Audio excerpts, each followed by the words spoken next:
This is an awesome collab with a bunch of other frugal and financial YouTubers where we're going to talk about our money wins and our money failures for 2018.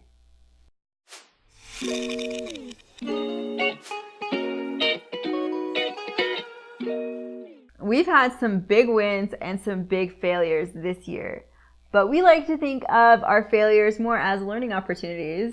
So we're going to share our learning experiences from our failures to hopefully help you learn and grow from our own mistakes. Matt and Allie here, your personal finance money nerds, coming to you with some real money talk. Make sure to hit that like button for us, and if you're new here, make sure to subscribe so you never miss a money tip with Matt and Allie. Thanks to Wendy Valencia for hosting this collab, and make sure to check out all the other channels that are participating in this in the comments below. All right, so we're going to start with money fails, aka lessons, whatever you like to call them. We're going to call them lessons.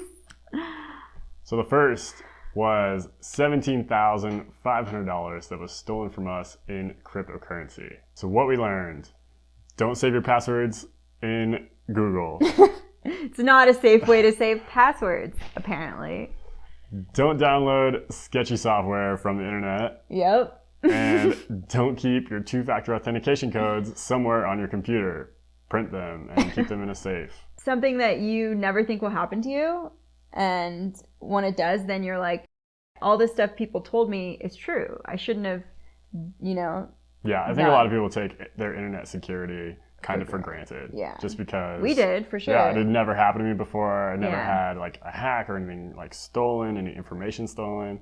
So it was something that like we didn't have like password protectors or like a password software that like keeps all of them random. Yeah. And yeah, I always use like the same kind of password for everything. Yeah. Not anymore. No. So some things we also learned financially. Those were some practical things we learned, but we also learned that we knew crypto was risky, like going into this, and we told ourselves that what we put into crypto, we would be okay with losing because we knew it was kind of volatile and risky. But from losing that much money, we learned that we're not okay with losing that much money. Yeah, it was more than we thought we were okay with. Yeah, so because of that, we learned our risk tolerance is more conservative to moderate, and that we shouldn't have been playing in the crypto game in the first place with that much money. And so that's something that definitely kind of, you don't think you know what your risk tolerance is probably until you've had some experience where the stock market takes a plummet, and then you're like, oh my gosh, this is like not okay with me or something. So. Yeah, you feel that in your gut, Yeah, you're like, oh my gosh. The second thing that we learned in 2018 is that we don't like playing lender. And we'll go into that a little more detail. So we went into a real estate deal in 2017 with stipulations that we would get our money back in early 2018, but we didn't get our money back. And now we're having to foreclose on the house. So the partner that we were working with was making a lot of excuses why the deal wasn't done, and we believed him for a while, but eventually ended up having to hire a lawyer to initiate the foreclosure. So some things we learned from that. Yeah, we realized that we don't like not being in control. So if we had just purchased a house and kind of taken on the flip on our own, I think we would have felt a lot better, at least in control of kind of how it all played out. So in the future, it would be much better if we just invested in it on our own. Yeah.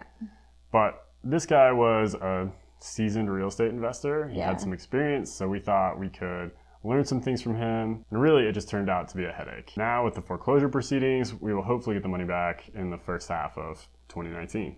Yeah, but that was definitely a big lesson for us in 2018. Yep. The third thing that we learned in 2018 was that we went too cheap on the van.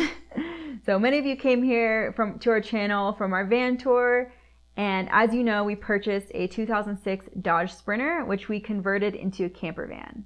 So some of the financials on that, we purchased it for around $8,000, but ended up having to put in about $8,000 worth of work into getting it running. So we also put in 6 weeks of our time and about $10,000 to convert it. But because it was an old van, we could only sell it for $30,000.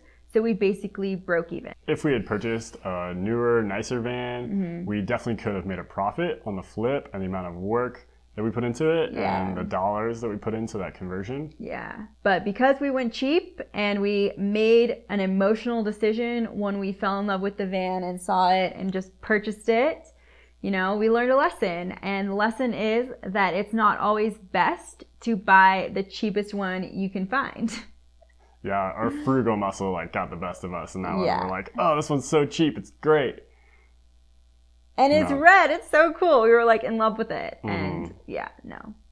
So it's always best to try to evaluate big financial purchases with less emotionality and more logic. Yeah, and maybe taking a second to think about it. I think we moved really fast because we'd already put in our dates for work, and we're like, okay, we kind of decided on this van thing, and we tried to make it happen as fast as possible. Yeah. So take a little more time, evaluate your choices carefully. So now on to our money wins of 2018. Yeah, so we stuck to our $40,000 challenge and spent less than $40K this year. So if you've been following us for a little while, you know that we challenged ourselves in 2018 to spend less than $40K for the whole year, and we did it. High five! Win number 2 is that even though we only worked until April of this year, we were still able to max out our 401ks by then. So we strategically did this to be tax advantaged and to save as much as we can for the year, since we knew we weren't going to be working the full year. And because after we left our jobs, we knew we wouldn't be able to continue to contribute to those 401ks, so it was good to front load them while we were there.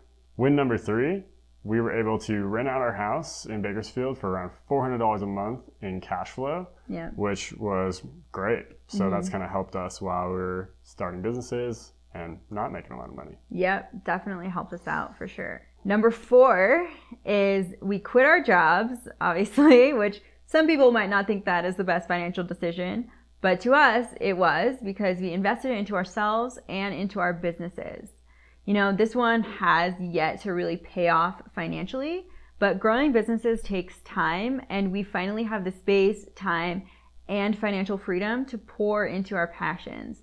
So this is a win in our eyes. Number 5, we got to do some traveling. We started the year off in Europe, traveling through Prague and Berlin and Iceland. And then we went on a 6-month road trip around the eastern United States, Midwest, and up into Canada on our van. Yeah.